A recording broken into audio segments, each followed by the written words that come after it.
welcome. Good afternoon, colleagues. Good afternoon. For those of you who don't know me, I'm Nicoline Herman. I'm the director at the Center for Teaching and Learning. And it's my privilege to welcome you here this afternoon to this 4th LTE seminar of the year, and it's also the last one. And I've got a special word of welcome to our 3 colleagues from the University of Bath who are joining us here. We're really glad that you've made the trip and that you are also here. Especially for me. Especially for Steenkamp over here. So thank you very much, and we really hope that you will enjoy it. I trust you will enjoy it. I know you will enjoy it. And also welcome to all the online colleagues. I'm not sure how many online colleagues we have, but we're glad that you can also join us online today. So just again, for those of you who don't know or who might have forgotten, that these seminars are organized by the Center for Teaching and Learning under the auspices of the Deputy Vice Chancellor Teaching and Learning and also the Senior Director of the Learning and Teaching Enhancement Environment. And we have 4 of these per year, so it's 1 a quarter, and this is then also the last one of the year. And the purpose of these seminars is really to promote the scholarship of teaching and learning at the university, and therefore we give our teaching and learning assessment awardees or fellows or champions a chance to share their work, their innovations and their research with the campus during these sessions. And I'm going to hand over now to my colleague Karen, who will introduce our speaker of the day. Thank you, Karen. Thank you, Nicoline.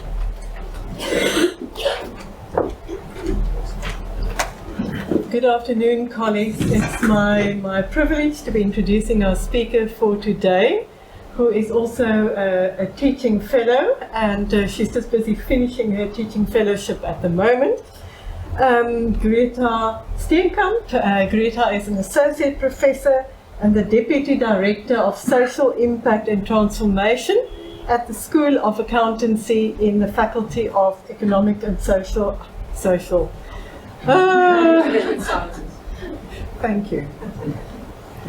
And Management Sciences, yes. She's also the project leader for the implementation of the CA 2021 Competency Framework issued by the South African Institute of Chartered Accountants, or SAICA, at the School of Accountancy. I think you're going to hear the word or the term SAICA quite often. Her research interests include accounting education and corporate governance. And she's going to be speaking about, as you can see, embedding student-graduate attributes in accounting education. Over to you, Gretha. Thank you. To see you. All right, good afternoon, colleagues, and thank you, Nicoline, and thank you, Karen, for those warm introductions. I appreciate it. I just told them it's always nice to be forced to reflect about your journey as an educator and as a scholar. So I've been forced, and I thank you for the forcing. I enjoyed it. And thank you for coming to listen. I'm also excited to share with you what I've learned on the journey, and it is a journey. So it's continuing on from here as well.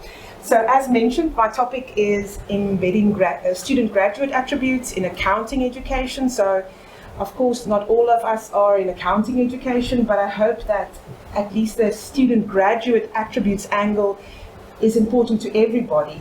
I think just in Stellenbosch University, we have a big focus on graduate attributes and making sure our students, our graduates, have the attributes they need to be ready for the workplace and be good citizens that help create social cohesion.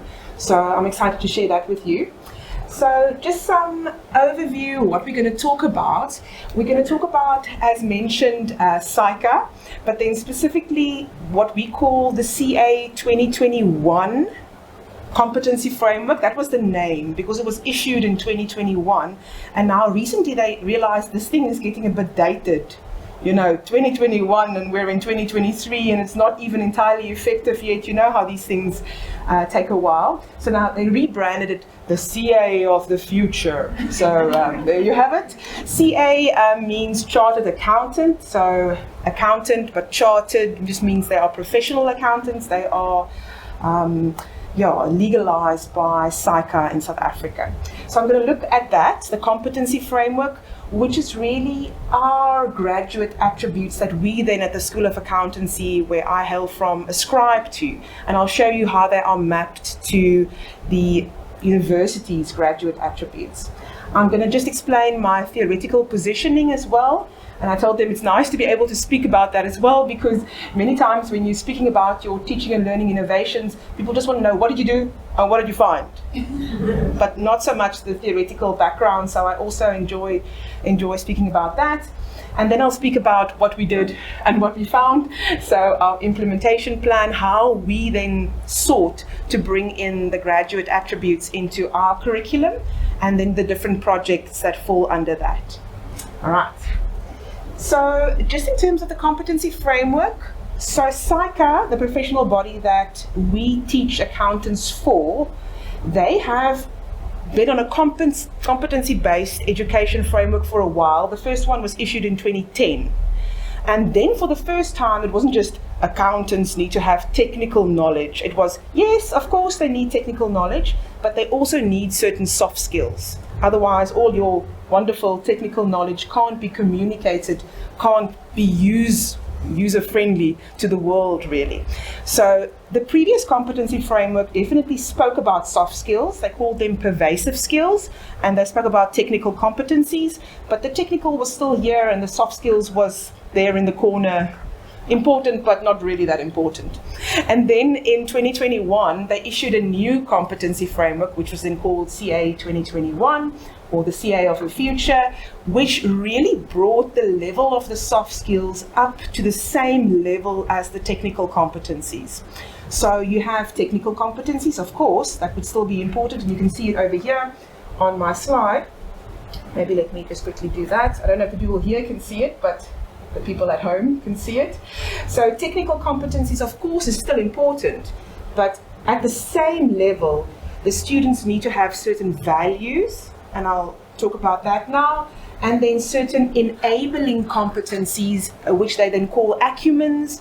Think about communication as a type of acumen, something that makes your technical things user-friendly, that it's usable in the world out there. The goal of the competency framework is to make sure that our future CAs, that qualify as CAs, are ethical, responsible leaders, fulfilling their social mandate by using integrated thinking to create sustainable value. So that packs quite a punch in a small sentence, right? And you can see a number of things there which we will unpack, because it also comes out in the values and in the acumens as well. All right, so on the left-hand side, I have here the CA 2021 competencies. So again, the values, so you can see the values at the top, then the enabling competencies, and then the technical. My teaching fellowship wasn't focused on the technical. We have been covering that for a number of years. We do well in covering the technical competencies. The change with the competency framework was trying to lift the graduate attributes, if you will, the values and the acumens, to lift them to the same level as the technical. So that was my challenge, and that's what my teaching fellowship set out to do, is to embed these values and these acumens, which we then ascribe to as our graduate attributes for our accountants, into our BAC and PGDA course, which is our CA accredited course. So just having a look at them, I think it will make sense in terms of the previous definition that we had. Ethics is an important value. As my one colleague puts it, it's not a hat you take off. It's not a way of thinking. It is baseline to what you do, that you need to have ethics as a value. So something that's ingrained in you. Citizenship means it's divided up into personal citizenship, corporate citizenship, and then professional citizenship. But it basically means that as a part of the communities that you are a part of, you try and improve the communities that you are a part of. So in your personal capacity, as a human being, if you live in Stellenbosch, you try and improve Stellenbosch. If you work for a certain company, that company as a corporate citizen should try and make the world a better place, for putting it in a sort of a lofty ideal, if I can put it like that. But citizenship is about being a good citizen, so value creation, social value that the world, so that's thinking about environmental impact, about social impact of decisions, because accountants used to be all about financial, right? It's the finance, it's the profit. But you cannot just think about that.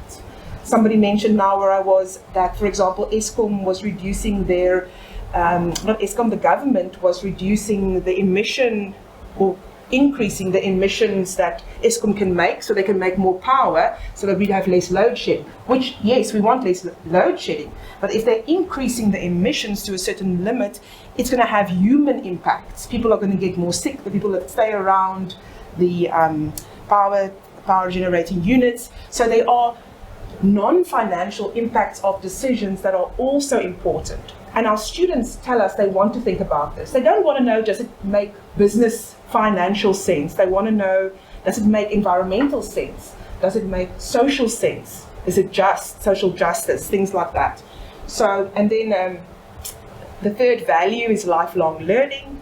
So I'm thankful to see Sybil here. Sybil helped me with a project on lifelong learning, so I'll speak a bit about that. But our students need to know that it doesn't end when your PGDA ends. You forever will have to learn new things as accounting standards change, as the importance of environmental factors change. We now have sustainability standards and not just financial reporting standards. That's the values. And then the acumens, I like to call them acumens. Enabling competencies is just too long. So acumens, business acumen, understanding the business world around you. Decision-making acumen, being able to make decisions. So that's also including critical thinking, which is something that I'm quite passionate about, although nobody has a precise definition for it. I do like to do research on critical thinking. Relational acumen, which is working with people. So teamwork, communication, these sort of things fall in there. And then, of course, one of the big reasons for the change for the new competency framework was the importance of accountants being able to work with technology.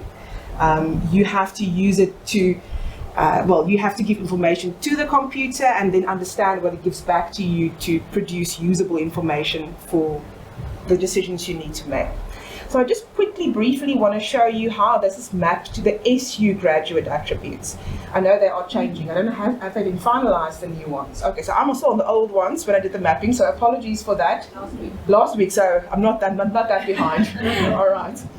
But the old ones were an inquiring mind, which included a lifelong learner, which you can see exactly there, critical and creative thinker, which is included in decision-making acumen, responsibility for own learning is lifelong learning, leader is under relational acumen, social entrepreneur is under citizenship, effective in a diverse environment is relational acumen, dynamic professional, problem solver is decision-making acumen, technology usage is digital acumen, innovative sits under business acumen. For us, we actually have a sub one for innovation. The only one that's not mapped is this one. Exposure to cultural, intellectual, and sporting life. So I don't think you can expect a CA professional body to be that interested in culture and, well, intellectual maybe, but sporting, I think they are, but I don't think they'll put it in the competency framework. So everybody that I was hearing on the plane today was just going, what's happening with the rugby? So I guess everybody is interested in these sort of things. But I think students are exposed to this in terms of co-curricular activities anyway, so I don't think it's something that you need to force them to do. I think it happens organically. Take responsibility for your own development is lifelong learning, and decision making is over there as well. So we say the competency framework are our graduate attributes, but it is well aligned to the previous SU graduate attributes, and I will still do the mapping for the new ones. So hopefully it's still there. So as promised, just a moment to think about theoretical positioning.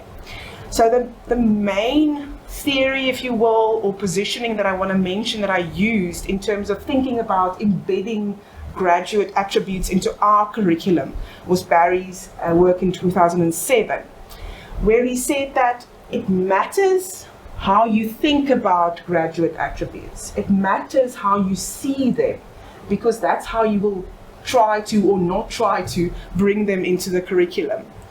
So the first way that you can think about graduate attributes are that, you either are ethical or you are not ethical. We cannot do anything about that. That's a certain way of thinking, that ethicalness is developed in a student's upbringing when they were in primary school and when they were in high school, but we as lecturers cannot do anything about that. And if that's how you think about it, then you won't try and do anything about it, because that is just the way it is. So I don't ascribe to that, although I do believe that obviously your upbringing influences where you are at a certain point in your life, but that wasn't my thinking. I did read through that. The second one is that graduate attributes are separate from the technical, meaning, it can develop things like ethics and critical thinking, that can develop, but please in a separate module. And keep them there in their separate module, and that separate module is not going to affect the technical competencies, which obviously is going to help you teaching it in a separate module. It's going to help. But if you can't pull it through, my view is that that's not really useful, because they're going to either be ethical or not when they're doing auditing. It's not whether they just know there is a theory on Kantian ethics, So it needs to be in the core modules, which is then the third view, which is translation, which says, yes, you can teach it in a separate module. That's great, because that lays down some just terms for the students, that they have some vocabulary to talk about these things. Because I found, for example, for critical thinking, if you don't give them the terminology, they can't realize that they are developing critical thinking. But if you let them understand this is sort of what it is, although it is a very grey thing, then when you let them do active learning and they have to give an opinion, then they realize I am exercising critical thinking skills. So you can teach it separately.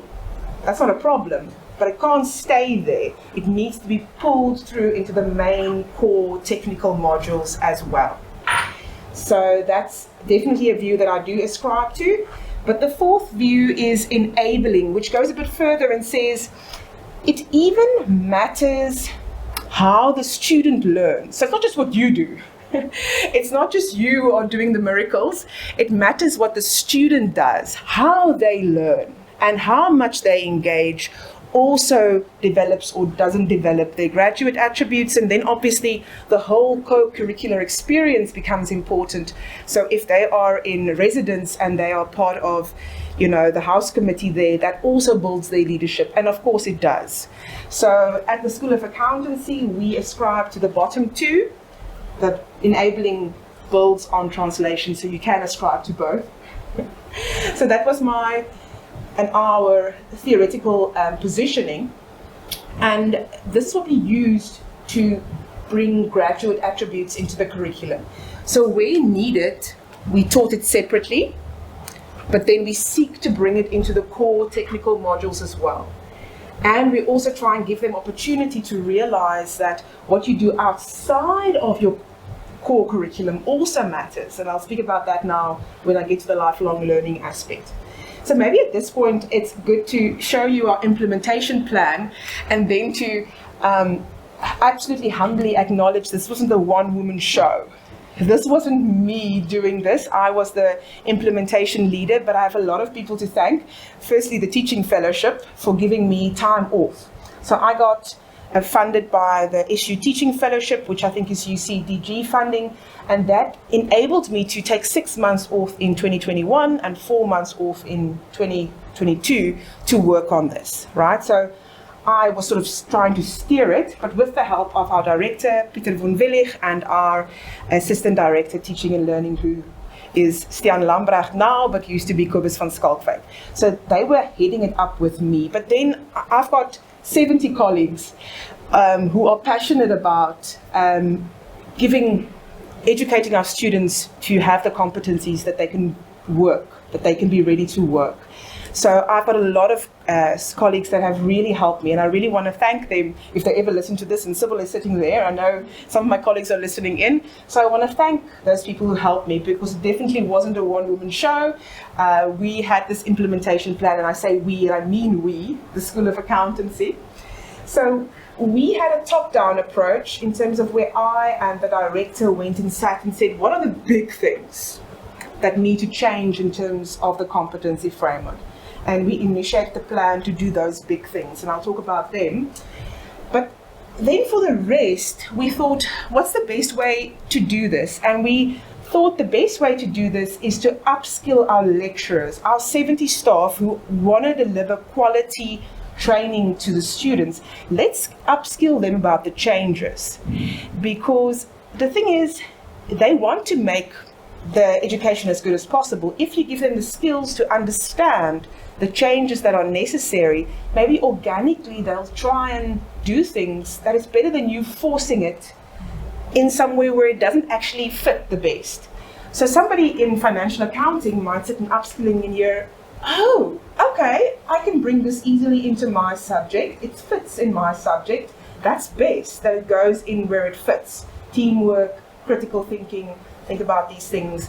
So that was our big plan, also our bottoms-up approach, is to encourage our lecturers to organically make changes by then upskilling them. So you upskill them, they organically make changes, but then it doesn't also help that you make the changes there in your hookie and nobody knows about it. So it's important that we let other people know about it. So like we have a SOTL conference at the end of the year, at the School of Accountancy also has, we call it mini SOTL. We're stealing sort of from there. We call it mini SOTL, and ours is in December.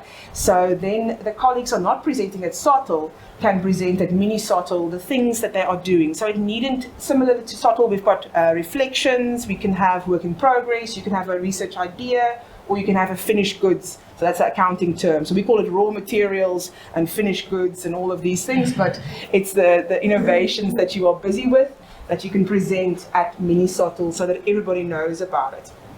And then, as I mentioned, I had so many wonderful people helping me. So I had a champion for each value and acumen. So I looked around and I thought, who's passionate about ethics? And I said, Alwyn, please, can you help me in terms of ethics? How can I upskill the lecturers? What's the best upskilling we can use? We also then, with the help of the champions, we made a checklist. It became more of a toolkit, but for the lecturers about how can they teach to include ethics in their FINAC module? How can they teach to include more citizenship in their financial accounting module? So it's like a 30-page document of ideas about how you can bring it into your normal teaching. And then we also had a guidance document for the students about how they can develop each of these values and acumens in them. So I'll talk a bit about that now. So that was our plan. I mentioned the two big changes that we made, or the changes that were managed top-down. So me and the director went and sat and said, what are the big changes that we know is anyway necessary? And the two things we identified were digital acumen. So the biggest change in the competency framework was that automation and programming and data analytics is now very important. So we had to make modules for those. And you guys all know that making a module from scratch takes like 2 years. So we had to get that going. So that was something that I didn't really do. I was part of the talks, but we've got a digital acumen team, used to be called information systems, and they did that. Andrea and her team did that. And then the other big change we identified was that based on the theoretical positioning, it doesn't just matter what we do. It also matters what the students do. So they need to take ownership of these values and acumens. I mean, I can preach, till they're deaf about ethics. That is not going to help. They need to buy in. So we are now, and that's the portfolio of evidence, we now require our students to draft a portfolio of evidence about these values and acumens. So I'll show that to you. Just now, Sybil was my left hand and my right hand and my left foot and my right foot in that project. So she helped me in terms of that. So we are now asking our students to make a portfolio of evidence on these values and acumen. I think somebody just unmuted themselves there. That's fine. I'm used to my students doing that, so I just carry on. I mentioned the upskilling for all lecturers, which I already mentioned, and the champions, which I already mentioned. I did mention to you digital acumen was an important change. I can take no credit there, that's just Andrea, what they did in terms of bringing in these new modules. But then the student portfolio of evidence that I did with Sybil, so we spoke at SOTL last year about it, and we have an article in process. If we just ever get to writing it up, you know the feeling. There we have the data, we just need to write it up. But so what we ask the students to do is we give them a template. Accountants like a template. Just please don't let them loose on a page, they will never do it.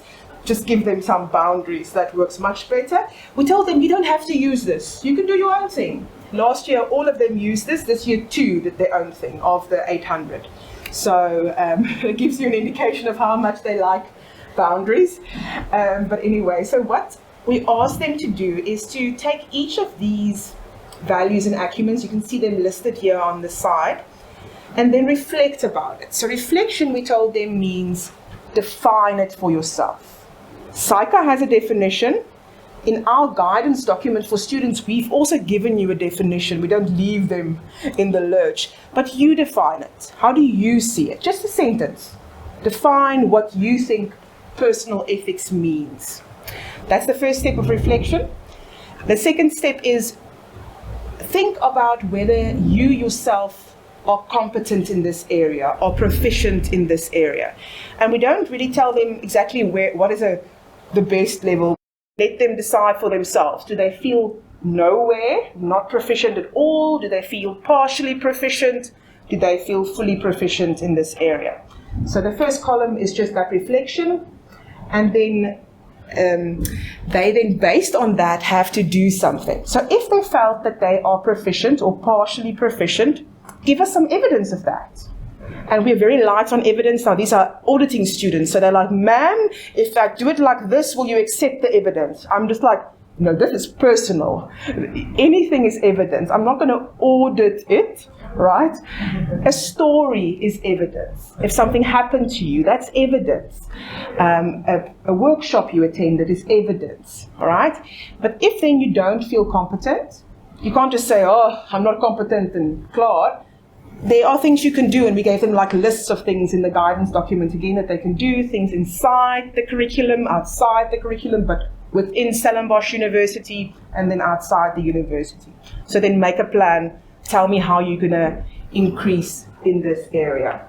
So how do we get them to do it? That's always the question.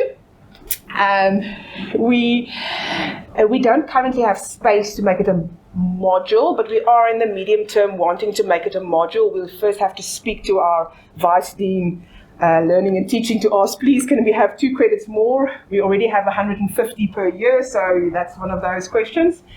But currently they have to do it for PGDA admission. So we have an undergrad and then a postgrad. To get into the postgrad, you have to have 53% average for your third-year subjects, and now you need to have a satisfactory portfolio of evidence. Satisfactory just means you did the bare minimum that I now describe. You didn't even have to define it. Just, I am proficient, this is my reason.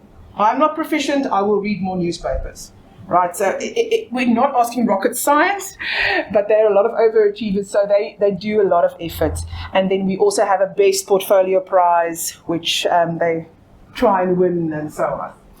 So that is, this is just our marking tool, our marking rubric that we use. So 0 is they didn't reflect and show evidence or growth plan. 1 is good enough, that is they have reflected and they either showed evidence or a growth plan. 2 is then excellent, they definitely defined it and they showed both evidence and a growth plan, or they showed 2 evidences. So that would be our excellent reflection. Right, and just some student feedback. We asked them whether it helped them reflect on their competencies, which they agreed it did. It helped them understand the competencies that they needed to develop, which they agreed with. And was it helpful in terms of them growing as a CA? They were neutral to agreeing there. So they said, I'm just reflecting, I'm not really doing anything, so I'm not really growing. So there's some the accountants aren't good with reflection, right? So they didn't always see the value in it in terms of I'm growing through this, but they definitely felt that it helped them know which competencies exist. So that's already for me a win. All right, and I think I must speak a bit faster, but this is my one of the quotes that we have from the students. What did you learn about yourself in the process of compiling your portfolio of evidence? I learned that I seem to have quite a few of these competencies already. And we love this, that it helps them feel okay about themselves. It helps them realize I have grown as a human being. I'm growing in certain competencies. But then there were many areas that I didn't know I needed to have to be a proficient CA. So there were things they realized, I need to have a citizenship orientation. Maybe they didn't realize that. It was really good for self-discovery and outlaying my strengths and weaknesses with mitigating actions for the future. That's quite a big sentence. All right. And then it helped me learn the capabilities which I need to develop. So that was, again, that understanding the competencies that they need to have. And then we love this, me and Sybil, also the reasoning behind some of the projects that you make me do. Because they don't like working in teams, frankly. So now they're like, so this is why you made me do that digital acumen project in a team where I knew nobody. You know, there's a reason behind the madness, which we also enjoyed them realizing that we structure the modules and the program in a certain way for a certain reason. Then, so those were the two big projects that we handled top down. The student portfolio of evidence and the digital acumen. From the start, we knew those were the two big things we needed to get in place. But then I mentioned that we upskilled the lecturers. And through that upskilling, some organic things happened. And I want to mention some of the organic things. Often how it happens, and I mentioned it here, is innovations with a scholarly approach with various co-authors. So often people came to me and they said, you know, to do this, to reach this thing, we could do this and this. And I said, yes, let's do it. So I tried to encourage them, I tried to help them, and then I said, two birds with one stone. So if you're going to invest time to innovate, let's do some research about it as well. So many of these projects were action research projects. So we identified a problem, we made up a plan, we implemented it, and then we reflected ourselves, but also we asked the students to reflect and see whether it worked. So these are a number of projects that then came about. And one of the goals of my teaching fellowship was to encourage and help grow junior lecturers who maybe, or they're not junior lecturers, but in terms of research, they maybe haven't done educational research or maybe have done no research, to try and draw them in, to say, well, I see your passion, you want to do this innovation, I'll help you, and then let's do some research about it, and I can help you in terms of the research process, but then I also build their skills, because in future they can then do research on their own, for example. So this is a list of the projects. I'm just watching my time, so I'll go through them relatively briefly. So you can see the list over here. These are just some of those. So these ones, the first 5, directly relate to certain of the values or acumens. So the first 5. And the bottom one is blended active learning, which isn't really related to the competency framework, but it is something that I'm passionate about. And I think that you can develop a lot of critical thinking skills, for example, better if you're doing active learning with the students. So commonly we're maybe still on the passive learning side, or maybe 10% active. So it's something that I'm passionate in expanding at the School of Accountancy. All right, so the first one, and you can see the people who co-author with me or help me with the project. This first one is my SOUL project. So I did a Scholarship of Educational Leadership short course with Karen and Jan Petrus. And then, with Karen, with Nicoline and Jan Petrus, sorry for that. And then during that process, we had to come up with an idea about research. And I came up with this thing that was a problem for me, because everybody says you must do critical thinking. But then I teach financial accounting. No, this is now debits and credits. So how do you get in financial accounting critical thinking, because a debit's a debit and a credit's a credit, and anything outside of that is creative accounting, which we don't want, because then you get sign-off. Okay, so I don't want to teach them creative accounting. So what is critical thinking? And I actually had one colleague tell me, Gretha, just leave the critical thinking for the management accounting people. They do that. That's the out-of-the-box thinking. You just stay there in your standards, and there's no critical thinking in financial accounting. That irked me. And then I said, no, I'm sure there is. I want to discover what it is. So I collected the data quite a while ago, and then I never got to writing it, story of my life. And then I asked Sophia to help me with it. So we tried to define what is critical thinking within financial accounting. First, just what is it? What is it? And then how do you develop it? And we asked students and lecturers, 2 years as PGDA students, so they're quite advanced students. They've been exposed to a lot of financial accounting. And then lecturers, what do you think it is? You can see the definition there, what they think financial accounting, critical thinking entails, and then how you can develop it. I won't go into too much detail there. That is very, very accounting. So this is a broader base, a broader group of people. Right, then again, critical thinking. You can see I'm quite passionate about the critical thinking. In line with Barrie 2007, we said we want to give the students the tools very early on, in first year already. We want to give them the tools and the vocab to know what is critical thinking. And they struggle with it. They struggle giving their own opinion. They struggle when things are grey. They like the debits and the credits, and I know what the answer is.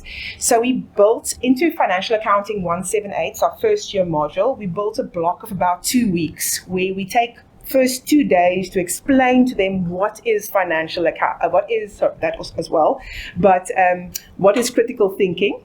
And then we teach them in companies. So it's a normal topic for financial accounting, but we then build in a lot of active learning.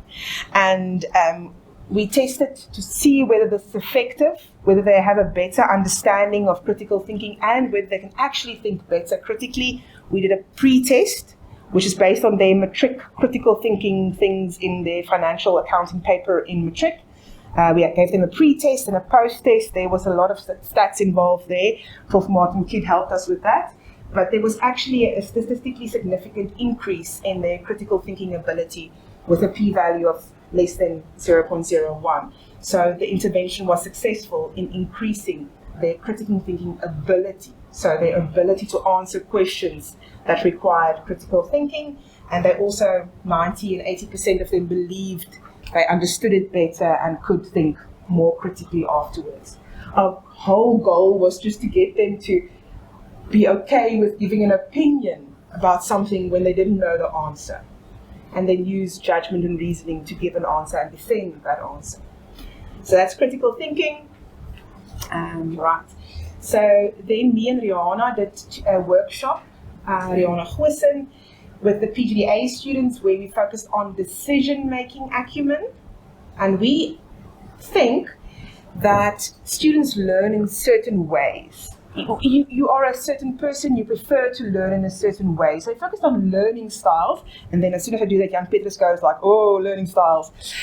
So we focused on learning styles. We're not like, you were made this way and the lecturers need to change because you are made in this way. It's an awareness thing. So I want you to realize I like learning actively, but not all my classes are active.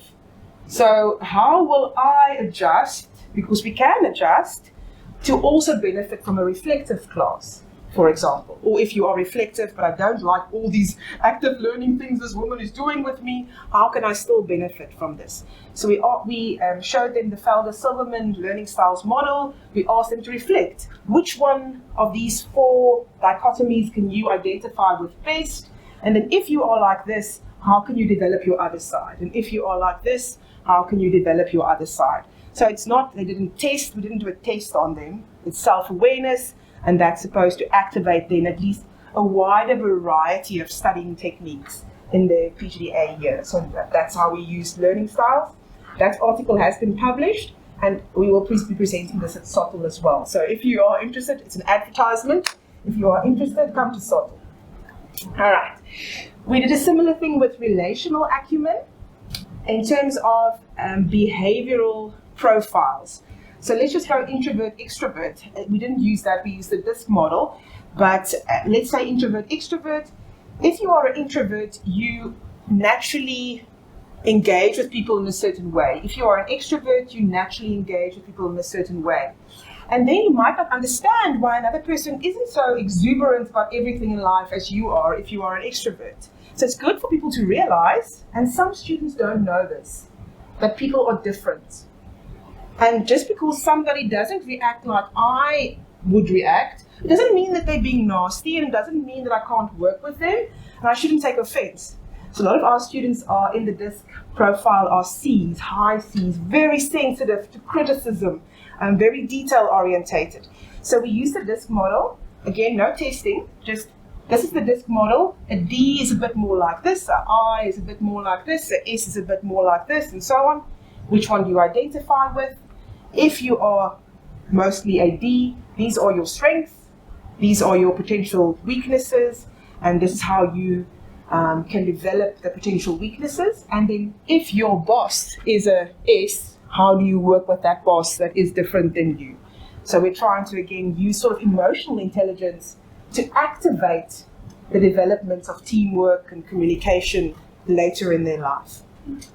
So that one is also published, and we'll be doing it at Mini Sottle. So if anyone, if you want to join the Mini Sottle, I think it's the 7th of December, you're very welcome to make contact with me. That's at the School of Accountancy. I'll just briefly mention these. So we had integration projects where we try and bring the silos, as we call them, together. So FINAC is taught here, auditing is taught here, and they're taught in separate modules, but the students need to be able to do them together. So we brought in integration projects in the 2nd and the 3rd year. I think Lyndon is online, so Lyndon helped me with that, and Naila Khan as well with the 3rd year project. Then Romarta helped me to try and help the students develop citizenship as a value. We have a module already on corporate citizenship, corporate sustainability. So this is more focused on personal citizenship. As a person, how can you be a good citizen? And we actually use a tool or a topic called social innovation, which is how you use your accountancy skills if you see a problem in the environment to try and solve the problem while still making a profit. So a social entrepreneur, if you will, social innovation. We used a workshop on that and subsequent reflection to try and develop the value of citizenship. All right. There's one more, and then the blended active learning with Sophia, which we're also presenting at Sottle. So if you are interested, come and listen there. I think my time is finished. I really enjoyed presenting, although I had to run through it in the end. Sorry for maybe speaking too fast there at the end, but I wanted to leave some time for questions. Thank you so much. Thank you so much, Gretha. It's a pleasure. Well, everything that she packed into the past 2 years, with all those outputs and everything, you know how to run. Well, you can hear all those things like, it's done, but not yet written, it's done, but not yet written. Wow, no, it's fantastic. And I thought maybe just on the point of the graduate attributes, with the digital acumen that you brought in, the new graduate attributes is actually including the digital knower as the 5th one. So we're on the same page there. Fantastic. Thank you so much. So questions, time for questions from the floor. Anybody or comments to Gretha? I'll just bring the mic to you for the recording.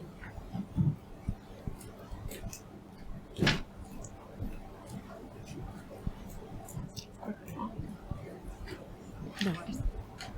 So you may have seen me nodding my head lots there, and just because everything you said was really exciting and really just embodied the kind of approach we're trying to develop with our colleagues at the University of Bath. And one of the key things there is trying to say to colleagues that you can take this as a sort of step, step by step, and it's a gradual, like you said, you're on a journey. Just one thing I was really interested in is you not only articulated the skills you wanted students to use and define those, but you gave them the space to practice those. And I sometimes think it's quite helpful to split down the distinction between critical thinking and then critical writing. And I was just wondering, did you create space for students to practice thinking in that way, in a way that they were kind of safe and comfortable with before they had something where they had to commit it to paper or in an assessment? I hear you. Are you referring to, so there were two critical thinking things that I mentioned. Are you referring to the portfolio of evidence, where we let them write, reflect about all their skills, or more the first year module where we brought in that block, the first year module? Are you referring to that? More generally, in the sense that it sounds like to me that you probably naturally did split those things down. So I think one of the problems we find a lot of students at Bath, they struggle with the critical thinking, but they also struggle with the critical writing. Oh, now I get your question. So yes. we are trying to say to staff, rather than just say, write a critically reflective piece. Maybe do a voice note, because they struggle with writing, but they don't struggle with speaking. Yeah. So I just wondered, it sounds like they were able to have discussions, they were able to reflect verbally, they were able to apply the thinking skill, but without having to necessarily capture that. I think we can actually still improve on that. The first day that we actually, before we teach them what is critical thinking abstractly or whatever, we let them do sort of jump it on them, a flipped classroom. So we let them listen to the theory at home about IS1, which is a standard on how does your format of your AFS's annual financial statements look. And then in class, we give them a company's financial statements. We let them then work in pairs or in groups. And then they had to find certain things in the financial statements. So they had to discuss, what do you think this is and where do you think it is? So that was the first. We didn't tell them yet this is critical thinking that you're doing or any of that. We just jumped it on them because we wanted them to feel it first before I go abstractly, what is this thing? Then I lose half my students if I go abstractly, big words. So first, let them feel it. So the first day we had this exposure, which was definitely discussion, verbal discussion in small groups, and they chose their own small groups because then they feel more comfortable. The second day, then we abstractly told them what it is, and from there onwards, we do let them do things in class, like they'll do a question and they can choose. So we also have this thing of some students don't benefit as much from group work. If they're very introverted or very perfectionistic, they struggle they're stressed while they have to do group work. So they are actually learning more technical skills if they're on their own, which is, some research says that. So we give them the choice then from there onwards to then, if we give them a thing to do in class, to do it either individually or in a group. I always say I prefer you doing it in a group because then you develop some group work skills as well, or teamwork skills, but we don't force them. So then there is some verbal discussion while they are doing the question, but I would say the majority of our active learning that I was referring to was actually writing, now that you pointed out. So I would let them, after the class, do a discussion forum, or after the class, I let them read something and they have to post the answer in a quiz or whatever as an open-ended comment. So, it is something to think about because a lot of our students are studying in their second language. So you have that barrier of trying to communicate firstly in your second language or your third language, and now I'm asking you to do something that's not so straightforward, it's grey, and now you have to write it down, which is maybe even more difficult than just speaking it. We didn't pick up that there was a problem, but I do think for maybe a silent minority, it might have been a problem. So we might rather bring in more, one or two extra things where they actually discuss. I like it. Sounds like you've done a brilliant job of scaffolding that process, and I've just written down the idea of kind of feeling it. I think that's great, so let me quote you on that. But just to let them become familiar with the thinking, and then I think you have been, like you say, I think you are scaffolding that and helping them to then capture that on the page. Yes. Yeah, that's great. Thank you. All right. Thank you for the question and the comment. Anybody else? Is there anything online, Karen? Not yet. Any other comments? Any questions? Gretha, I would like to know, I'm also very interested in the idea of decision making, because I think that is really something that is, I want to say, lacking. Yeah. because I don't have a better word. So how did you sort of go about teaching that, creating learning opportunities for that, and what was the outcome of that? So if I took the wrong decision, how did you mitigate for that? Yeah, so decision-making acumen for us has a number of sub-elements in the Psycho Competency Framework. So one of them being critical thinking, and then one of them being integrative thinking. So that's where the integration projects came in. Then there's things like problem solving, which you would expect, and judgment, for example. And I think there's a new one added now. We've got an amended competency framework, which is ethical decision-making. So ethicalness being a value, but then in your decision-making, that being included there as well. So there's several subcomponents to decision-making acumen. And I think for us, I remember when I was reading up about critical thinking, they mentioned that the first step is sort of realizing just that there isn't only one correct answer. If you don't, so some I realize like some basic things have only one correct answer, but most things in from second year, third year is not going to have only one correct answer. And so they said step one was sort of the liberation of the mind of the student to realize that there isn't only one correct answer. And what came out in that research was that some lecturers do almost model that well for students and some don't. Some are just, the answer is this. Do you want to challenge me on it type of thing? But it's more like the answer is this. End of conversation. Where other lecturers would model and say, if I had to think about this, the steps that I would apply in terms of thinking about this would first be like, did any cash flow? Because then that's a bank entry, for example. And then, okay, I know the credit is bank, and what can the debit be? It could be an asset, it could be an expense. I'm using accounting terms now. But if you don't just say, okay, so the answer is debit this, credit bank, then you don't model the decision-making process. So the first thing that came out in the our discussions with the lecturers, so the interviews we had, but then also resonated with theory after or with previous lit, was first you had to let the students realize there isn't only one correct answer. So being accommodating to that in the way that you teach, being what they call it, tolerance for ambiguity, there's a beautiful word, but having a tolerance for ambiguity. And of course, there's a lot of space for that in some disciplines, but in accounting, it's something that we have to learn to tolerate ambiguity, because even as lecturers, we like the correct answer. So letting the students realize, that was the step one, that was the financial accounting 178. Just, if you don't know the answer, just be brave, just put an answer there. Step one, there isn't always one correct answer, but then step two, being able to not just pick one and run away, defend your answer. So giving them the tools to defend their answer, and then modeling that sort of a rational decision-making process. So that was one big thing that came out, that we need to model the thinking that we do, that we sometimes skip over because it's so obvious. Like, obviously you do that. But you're still learning, so they need to see how you think. You need to verbalize how you are thinking.